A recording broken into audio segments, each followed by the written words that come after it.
I recently moved to California and have a dream of growing wine grapes, but I know nothing about vineyards. So I wondered, could I build a deep learning model that could predict if my property will be suitable for wine grapes? Here's how I did it. This Jupyter notebook imports and cleans data.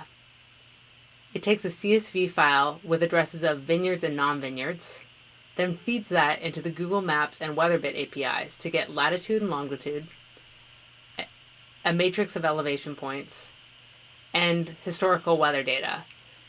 This includes temperatures, wind, cloud coverage, solar radiation, and more. Then it stores the vectors of that data as pickle files for our next Jupyter notebook to digest. Now we'll import those variables.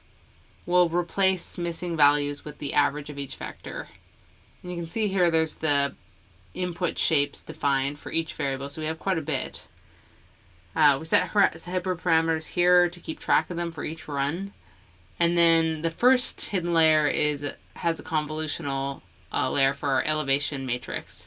The rest of them all use batch normalization and dropout to help us generalize. And then here we can even choose which variables to keep or drop from our model.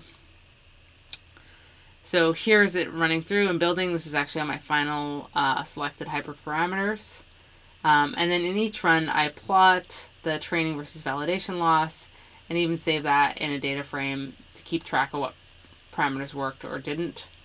And then at the end, I tested against the test set and saw that the model predicted 80% of the different land correctly, whether it be a vineyard or not. So I was quite surprised by the performance of that. And I will definitely use this in our property search.